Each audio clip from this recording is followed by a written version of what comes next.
Mən Muradova Böyük xanım İsmail qızı. 28 ildən mən bu bazardayam, burada çalışıram, bir ara dağılanlar. Gördüyüm məsciddən hal-hazırda əsər əlamət yoxdur. Bu bizim abidəmizdir, tariximizdir, yaşadığımız ünvandır, torpağımızın adıdır, sanıdır. Bəli, tarixi abidəmizdir. Onu yaşatmalıdır hər bir insan, uşaqdan böyüyə qədər.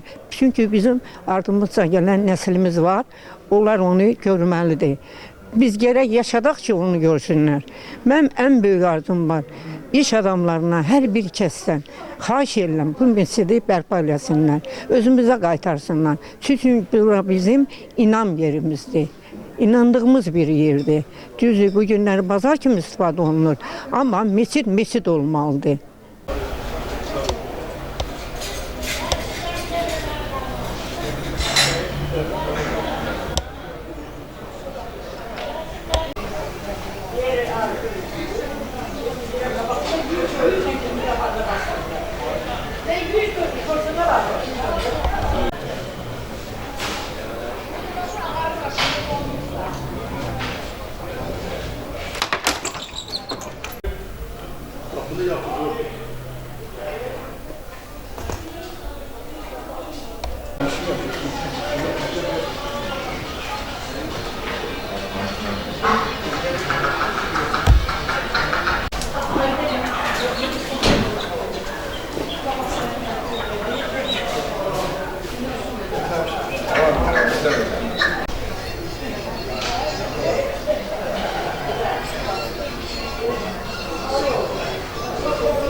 Yağış yağdı.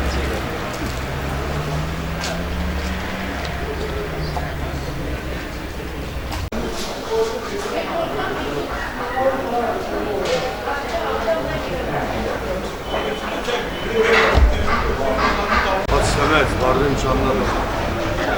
Yok.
Əlbəttə ki, narahatıq müəllim. Əlbəttə ki, narahatıq. Yəni qeyd edirəm, qədimi tikilidir, abidədir. Sələndə görünüşdə məscidimiz var. Hacıtağı məscidi, Günbəzli məscidimiz var.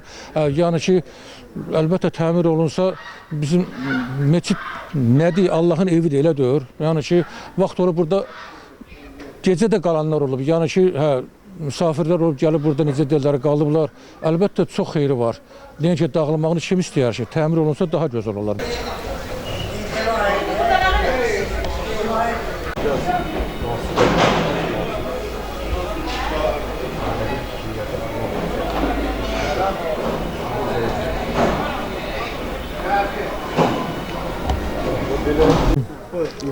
Demək, təxminən 1995-97-ci illər arasında bu bazar buradakı bu bazar ki var, bu bazar özəlləşdi. Bina da vəqf olduğuna görə, yəni dini obyekt olduğuna görə ondan demək ambar kimi istifadə olundu.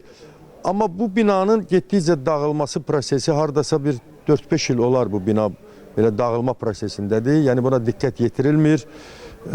Orada düzdür namaz otağı ki yazılıb, düzdür müsəlmanlar burada alver eləyən, ticarətlə məşğul olan insanlar burada düzdür, namaz otağından istifadə edirlər. Hal-hazırda isə o namaz otağı gördüyümüz kimi pəncərələri də yoxdur, qapısı da yaxşı vəziyyətdə deyil. Binanın özü ümumiyyətlə urlanıb tökülür, divarları, yəni baxımsız vəziyyətdədir. Çox qəribə bir paradoksal hal ondan ibarətdir ki, bu məscid, vaxtilə məscid olan bu binanın minarəsi də olub, sökülüb, düzdür, burada yenidən bir 12 metrlik hündürlüyündə bir minarə düzəldilib. Amma bu bina nə məsciddir, nə də tarixi abidə kimi qeydiyyata alınır. Amma biz bilirik ki, bu bina vaxtilə məscid olub. Ona görə də bu binanın qeyri-müəyyən təyinatı bu binanın dağılmasına gətirib çıxardıb. Yəni, bu bina əgər məscid olarsa, onda bu dini idarə tərəfindən qeydə alınmalıdır, bura bir axund təyin olunmalıdır və bu təmir olunub müsəlmanların ixtiyarına verilməlidir. Yox, əgər məscid deyilsə, amma bu binanın təxminən 110 ildən çox yaşı var. Bu tarixi abidə kimi qeydiyyata alınmalıdır və reyestrə salınmalıdır və qorunub saxlanılmalıdır tarixi abidə kimi. Və biz də bilirik ki, Mədəniyyət Nazirliyinin nəzdində yerli tarixi abidələrin qorunması, təmiri və bərpası idarəsi var. Yaxşı olar ki, həmin idarə bu 110 ildən çox yaşı olan bu binanın təmirinə, bərpasına diqqət yetirilsin və yerli tarixi abidə kimi qorunub saxlanılsın. Ya da ki, məscid kimi istifadə olunsun ki, onun üçün də Qafqaz Müsəlmanlar İdarəsi tərəfindən bura axund təyin olunmalıdır, bu bina təmir olunmalıdır, bunun ətrafı səliqə sahmana salınmalıdır və buradan azan səsi ətrafa yayılmalıdır. Ona görə də mən bir tarixçi kimi, bir ziyalı kimi çox xahiş edirəm ki, bizim Səlyan rayonuna, Səlyan əhalisinə layiqli şəkildə bu bina təmir olunsun. Səlyan biz bildiyimiz kimi vaxtilə Darülmüminin kimi tanınıb, yəni möminlər diyarı kimi tanınıb. Burada hər məhəllənin özünün bir məscidi olub. Bu məscid də o məscidlər sırasında olub. Darülmümin kimi tanınan Səlyanda belə bir məscidin bu vəziyyətə düşməsi həqiqətən də biz ziyalıları, vətəndaşları çox narahat edir. Ona görə də binanın təmir olunması məqsədə uyğundur və çox vacibdir.